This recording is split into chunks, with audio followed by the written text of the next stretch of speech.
Well, that went better than I expected. And you know, the first time was so nice, I had to do it twice. Alright, since a lot of people requested that I make a part 2, and just like a pregnant woman, I'm here to deliver, you know, give the people what they want. Here it is. Now, many of you are wondering, but Mr. Spaceman, the last one had so many more. What happened to the rest of them? How did you get into my house? Never mind, let me explain. 1. I wanted to focus more on quality of the topics rather than the quantity. 2. Thought it would be a nice change unlike of your usual icebergs. And the last one I'll explain at the end of the video. This took a long ass time to make, so make sure you subscribe. I'm trying to get to 1,000 subs by the end of the year. And follow my Instagram. Yeah. Okay, I think that's enough chitter chatter. Let's get it on. Shall we?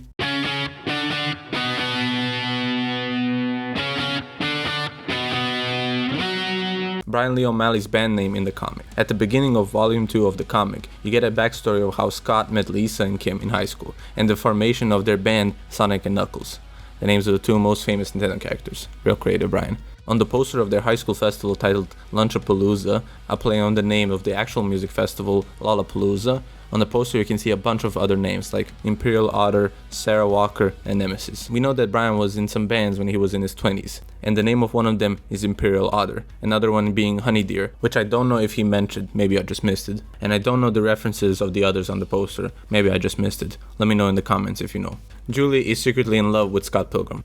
According to Aubrey Plaza, the actor who played Julie in the movie, when Edgar Wright told her secrets about this movie, one of them was that Julie had a crush on Scott Pilgrim when she was in college, but Scott went after her friend, Envy, or Natalie at the time, which explained her attitude towards him that was portrayed in the story. Her and Envy were roommates in college, so that's how they know each other. It doesn't help also that after the movie, Aubrey and Michael started dating in real life, and even when this iconic photo was taken, you can see Aubrey in it, shocked.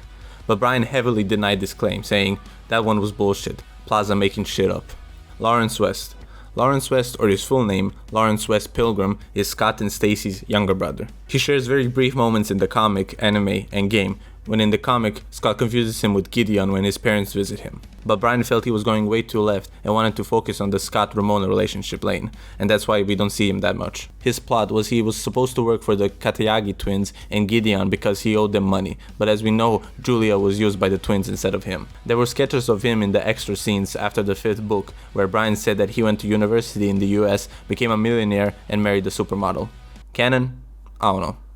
Also, he was named after a train station. Scott Pilgrim and the Infinite Sadness. Scott Pilgrim and the Infinite Sadness title comes from the Smashing Pumpkins' third album, Melancholy and the Infinite Sadness. Scott Pilgrim is also wearing 2 Smashing Pumpkin t-shirts, and not just the movie, but in the comic and in anime. But the reason this topic is on here is because of a video by Trash Theory, where he shows an interview with Edgar Wright and Bryan, and I couldn't find the original interview, so I'ma just play a clip from the video.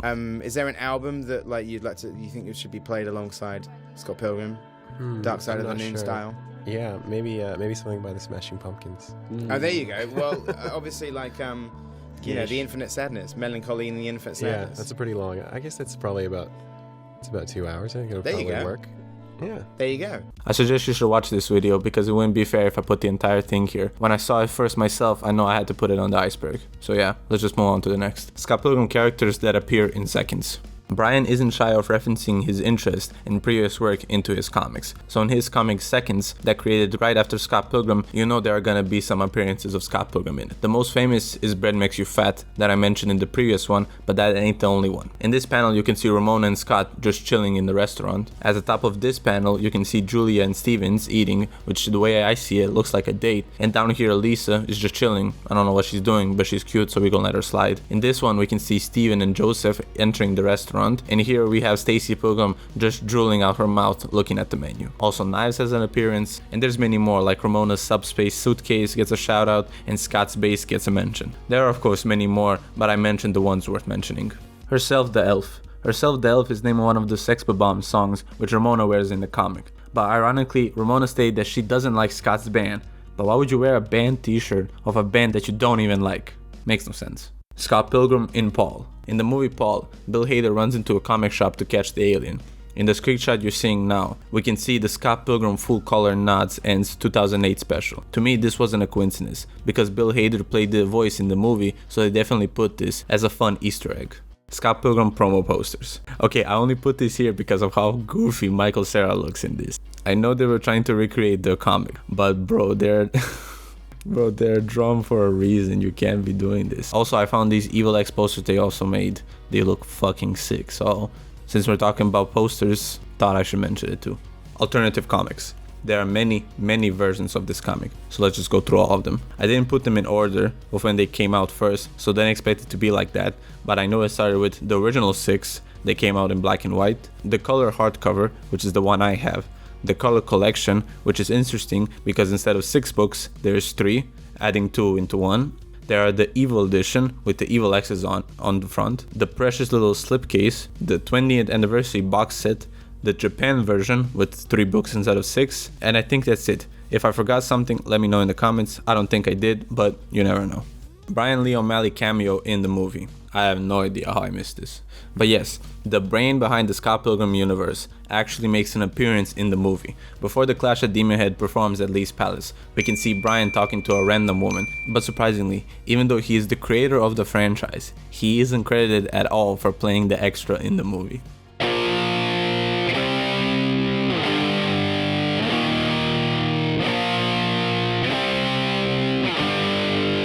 Actors that auditioned for the movie. After the 10-year anniversary of the movie, Edgar Wright, director of the movie, told Vanity Fair on how the cast of Scott Pilgrim movie came about. We all know who eventually made the final cut, but less is known of ones who didn't make it. Casting director Jennifer Hudson brought in a young actor who was, at that point, best known for a reoccurring role in Gossip Girl. He read for Steven Stills, but Edgar responded that he fit more of a Lucas Lee, but as we know, that part went to Chris Evans. The actor we're talking about is Sebastian Stan, who is most known as Bucky in the MCU movies, but Edgar went deeper on other roles, more specifically the role of Kim Pine. Sometimes there will be an actor I see in something, like when I saw Betty Gilpin in Glow, I was like, why does this woman look familiar? She's amazing, why do I know her? And it's like, oh yeah, she read for Scott Pilgrim. But she wasn't the only one. Rooney Mara and Zoe Kazan also auditioned for Kim, but the role eventually went to Alison Pill. But the reason for this topic is when I saw that Robert Pattinson actually auditioned to be Lucas Lee. I remember it vividly, Wright said, of Pattinson audition. He did a much more intense read of it as well. Obviously Robert is an incredible actor and someone who I'd love to work with now, but it was a very different take from what Chris did. I remember we were asking him about Twilight and he was like, yeah, I don't know, I just saw it, it's okay I guess. Also, I think another reason that Mr. Batman didn't get the role is that Edgar Wright didn't want to cast any British actors for the role because this was his first North American movie, so he wanted to step out of that lane, and Robert was born and raised in London. Alison Jones also commented that he has a really good American accent. Bryan Lee O'Malley criticized the movie's lack of diversity.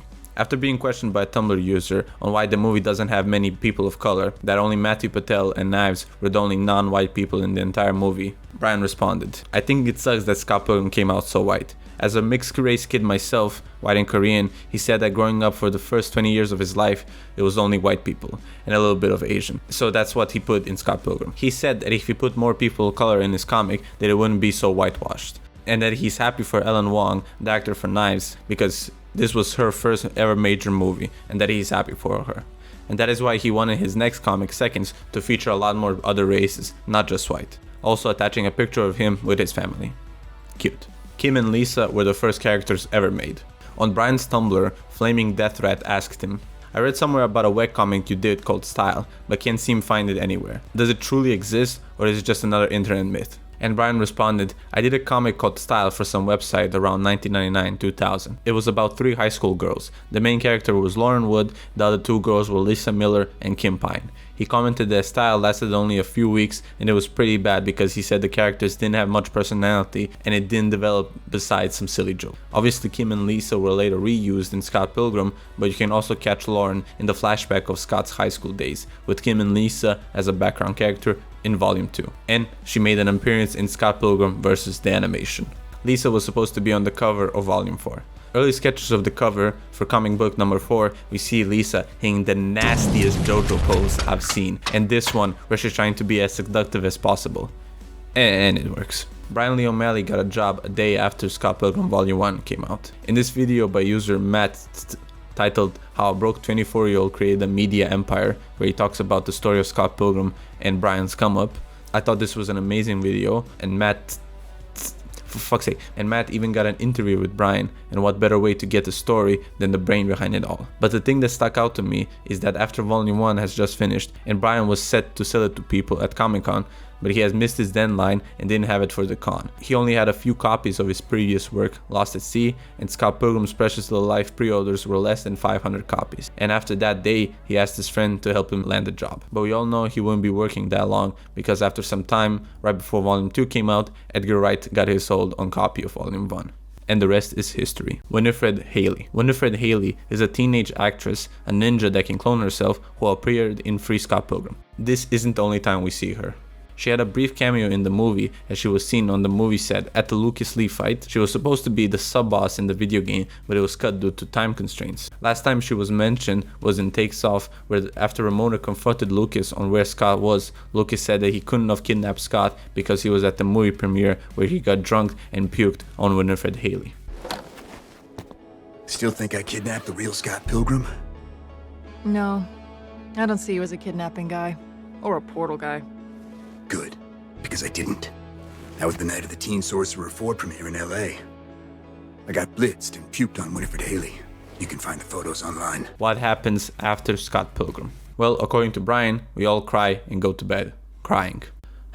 Thanks, Bryan. Scott Pilgrim vs. King Hippo. Scott Pilgrim vs. King Hippo is a short 2-page comic strip by Jacqueline Lesnick that was found at the original black and white comic, Volume 3, where Scott Pilgrim fights King Hippo from the NES game Punch-Out! After a brutal punch from Hippo, Scott doesn't know how to defeat him, but after getting some help from Howard Phillips, he was able to defeat him. But as Ramona said, this is a non-canon comic. Anime references in the comic. Bryan was a massive fan of manga, and we know he likes to put references of things he likes in his work. And going to every single one of them is tedious, so I'm gonna go through my favorite ones and the ones who are worth mentioning. Using the names of popular artists as name of your characters could be a reference to JoJo's Bizarre Adventure doing the same thing. When Todd Ingram uses his powers, his hair flows up in a similar style to Dragon Ball Z. When the vegan police use their de-veganizing ray, it could be a nod to the spirit gun in Yu Yu Hakusho. Michael Cera wears an Astro Boy t-shirt in the movie. When Envy performed at Lee's Palace, she had a striking resemblance to Miss Amine from Death Note, but in the comic she looked like more like Asuka from Evangelion. In Envy and Julie's college dorm room, there's a poster of a Ghibli movie titled Porco Rosso. Okay, last one. Did you know there's a secret One Piece cameo in the comic? In Volume 6, in the background of the Cameroon bar, you can see a painting which looks like a ship, and if you couldn't tell by the flag, that is the Going Merry, the first Straw Hat pirate ship. But Bryan stated that he didn't realize that was there until the release, and that his assistant drew that. Scott Pilgrim vs. the superheroes. There is surprisingly a lot of actors who earlier or later in their career played in superhero movies. Two of the most famous ones is Chris Evans, who portrayed Steve Rogers, or Cap, and the Human Torch in Fantastic Four, and Brie Larson, who was Captain Marvel in the MCU. But that's not all. Thomas Jane played the Punisher, Mae Whitman is the voice of Batgirl, Wonder Girl, and Stephanie Brown in DC Superhero Girls. Michael Cera was the voice of Robin in Lego Batman series. I got an idea. Rip! It's better! I can only look you in the eyes right now. Brandon Routh was Superman in Superman Returns. Mary Elizabeth Winstead played Gwen Grayson in Sky High, and there's probably some missing, but those are the ones worth mentioning.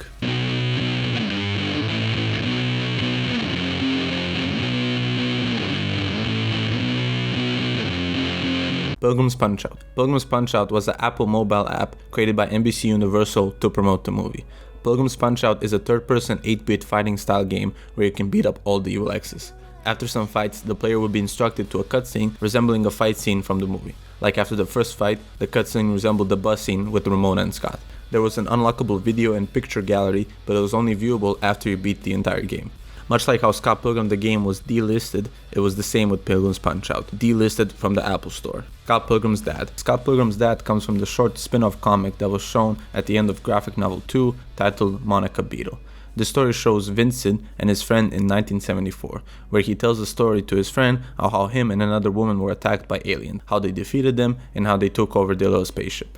At the end of the comic, Bryan wrote, "Even if this isn't technically a Scott Pilgrim comic, it kind of fits in with the theme of this book, examining our high school relationships and how they relate to our later lives. Plus, the 1972 hero looks a little like Scott Pilgrim. In parentheses, maybe it's his dad." Scott Pilgrim character creator. This is a long ass history for our Avatar creator game, just bear with me. Just like Punch-Out, our Avatar creator was made as a promo of the movie on scottpilgrimthemovie.com. Now, if you try to access this link, it's dead. It just leads to some AI related links. But I found on this Reddit post an archived version of it, which is also dead. Man, all these Scott Pilgrim games just don't work anymore. Kinda sad to see. Even sadder is there is one more coming soon in this iceberg. Anyways, there are modern versions of this, like you can create a Scott Pilgrim Uzi cover however you want, and this picture is also customizable. As much research as I did about the old one, it looks like it's gone forever. Probably shut down due to the lack of traffic towards it, so they didn't see a point of keeping up that server. Kanye West saved Bryan's life. I know. What the fuck? How does Kanye have anything to do with Scott Pilgrim? Let me explain. In the credit scene of Volume 5, you see that Bryan thanked Kanye for helping him make the book, which people were confused by. When the books were first coming out at the beginning of 2004, that's the same year The College Dropout came out, and it was everywhere. And we know Bryan is a massive fan of music, so it's no wonder he found out. We can see when Mr. Chow starts to understand knives and lets her date Scott. Too late for that. We can see that on Tamara's shirt, aka Knives' sister, a bear with colored eyes is on it, which is very similar to the graduation bear on the cover, and that album dropped a little before Volume 5. After a lot of talking and questions, Bryan responded to it all, saying, "People always ask me why I thank Kanye in the Scott Pilgrim books. The answer, probably because I was listening to Kanye when I wrote the credits page. Also, Kanye saved me from a burning building one time." Wait, what? When I first saw this, I thought it was fake. So I tried to go on his Twitter and find the original tweet, but Bryan deleted all of his tweets. So next step is Wayback Machine or archive.org, but they don't fucking work, so I don't know. Really wish I had more to give you, more context on what happened, or if this actually happened, but I'm just as clueless as you. Eleanor/Laney. Eleanor/Laney is young Neil's girlfriend that was scrapped from the story. She was described as a quirky, cute, paper mache dolphin making girlfriend. She had short hair and wore colored contacts. At first, she was named Eleanor after Bryan's 2007 dream girl, Eleanor Fredberg, and that story was supposed to go that she would be replaced by another girlfriend who is not Eleanor, but that is as far as she was supposed to go. And at the back of Volume 5, we see some sketches of what she will look like. The 7 deadly sins represented in Scott Pilgrim. There are several characters from the Scott Pilgrim universe that represent the 7 deadly sins. Matthew Patel represents wrath, as we can see he's still mad at Ramona after all these years. Lucas Lee represents pride, with his own ego being front and center, especially in the movie. Envy Adams represents, would you like to guess?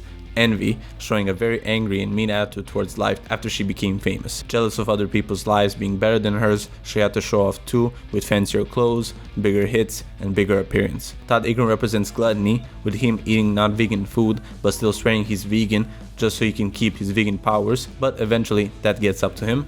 Chicken isn't vegan? Wallace Wells clearly represents lust, with him being in multiple sexual relationships during the story and doesn't want to talk about anything but sex, and when Ramona left Scott, he straight up just told Scott that he is boring and begs him to sleep with someone. Gideon represents greed, with his desire for money, fame, and power, and his wish to have control over everything, especially Ramona, Envy, and the League of Evil Exes. Just your classical evil rich guy. And Scott represents sloth. At 23, still doesn't have a job and leeches off Wallace. His most eventful day is playing video games, eating, and practicing bass. When he does get a job, he almost loses it in its first week, and when Ramona gave him a single task to do, he forgot to do that, but still has time to play games on Ramona's phone until she came back. Michael Como is a real person. One of the funniest things I found while researching for this video is that Michael Como is a real person with I think the same name, not sure, and is a real life friend of Bryan, and when he was asked about this, he said that it was complicated. The funny part is that the real Como actually auditioned to be in the movie as himself, but didn't get the part. Witchwood High. At the end of Volume 4, we see the gang eating dinner, drinking, and discussing Lisa's future acting career. But after this panel, we never see Lisa again, because she left to America. But what show was she supposed to go on? Well, we got the answer. Someone asked Bryan on Tumblr, and this is what we got. Yeah, it's called Witchwood High, and it's a low-budget Canadian teen-oriented sci-fi soap opera about witches at high school, in the vein of Alex Mack or The Tribe. One day, I'll do a comic about it. Well, it's been 12 years and we still no word about it, so I don't know if we'll ever get this. Only thing we got were some drawings, and these two are supposed to be alternative versions of Lisa. And the other two, I have no idea, so I don't think we'll ever get this. Scott Pilgrim's precious little app. Scott Pilgrim's precious little app, or simply just Scott Pilgrim, was an app that was available on Android, Apple, App Store, and iPod Touch. It was an app where you can read the comic, watch the movie trailer, you can write comments on every single book, and on Apple products, you had a library of music you can listen to. Although the app was free, only the first comic was free to read, and the rest of them you have to pay for. And if you want to download this app, unfortunately, it was delisted in 2024 on every single platform. Steven Stills' Dojinshi. I saved the worst for last. If you're not a weeb otaku degenerate like me, Dojinshi is a self-published manga, most of the times fan-made, posted on the internet, which is a modern way to publish it instead of the old school way of going to a publisher. And don't psych on these mangas, cause some of them sold millions after being published on the internet. What makes this one special is that this wasn't written by Bryan, but what I can find, it's by Nodagaku. And also by that top left corner, it's a very, very explicit, like borderline yaoi, like, I don't know if I said. And bro had the audacity to post this on Instagram, so at least we know he's aware of it. And I know there are many others like this. I mean, this is the internet, but this one looks the most professional, and I don't know how popular it is, but a physical version does exist, so at least some people know about it. Last thing to mention is that when the hentai was discussed on Reddit, some people pointed fingers on this panel in the comic, volume 4, that could allude to Mr. Stills possibly getting fellatio because of the comment telling him we're busy making magic, and he doesn't show the lower half of his body. And yeah, something to keep in mind while reading.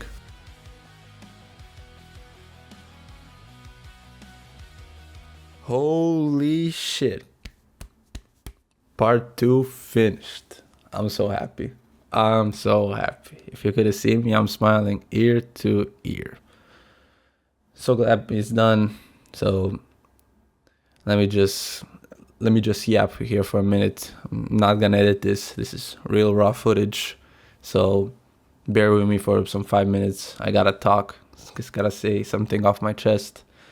And yeah, first and foremost, let me get this one thing clear. Whoever runs the Scott Pilgrim Reddit, can y'all please unban me, unshadow ban me? Every time I post anything on there, instantly banned by the moderators. I sent them a message, I don't know, like 10 days ago. They still haven't replied. I want to know what they think about this video. So if you can do me a favor, just post this if you can, and if you see someone already posted, don't post it again. I don't want people to spam this. So if you do post it once, if it's already posted, don't try to spam it. I don't want to cause any trouble.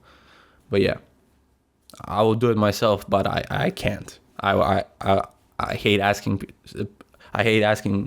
people to do stuff. So if I could do it myself, I would have, but I legit can't. But so, thank you.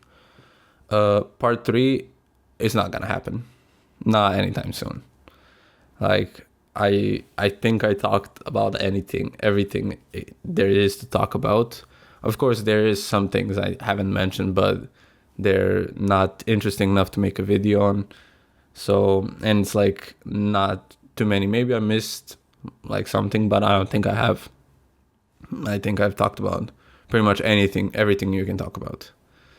So, last thing about the Scott Pilgrim series is, I'm just gonna put this out in the universe. I want to interview Bryan. I think it'll be a fun conversation because I don't know, the last 2 months, 3 months, it's this is all I could think about. This is all I can talk about to people. So I really have some questions I want answered. So yeah, just putting it out in the universe. So let me just talk about this channel. Before the Iceberg video came out, I was legit nobody. Nobody knew me. I was getting like 50 views a video, 20 subscribers, and after the Iceberg, my channel like 20x'd. So I'm really thankful and glad to see. I don't think I blew up, but it definitely got the ball rolling. So yeah, the next few videos are not gonna be Scott Pilgrim. So I'm sorry if you subscribe to see this. I don't know if I'll The only video I have in mind right now is maybe a playthrough of the game, of like the Ubisoft game. But other than that, there isn't anything else to talk about. So yeah, if you could do that, I'll gladly appreciate it. If you just check out my other videos, as much as I'm passionate about this, I'm passionate about any other topic I make a video about. So when you see a video about me, I can assure you I put my 100% all into it to make it the best I could. So yeah, just want to say that I'm thankful. I won't waste any more time of y'all. If you made it this far into the yapping session, as I like to call it, comment NOTE, NOTE, with a pencil emoji, so I know you fuck with me and you're a real one. So yeah, this is only the start. I promise you, this is only the start. This isn't what, I'm not a one-trick pony. I am confident that I can make this into something. So yeah, love y'all. Enjoy your days.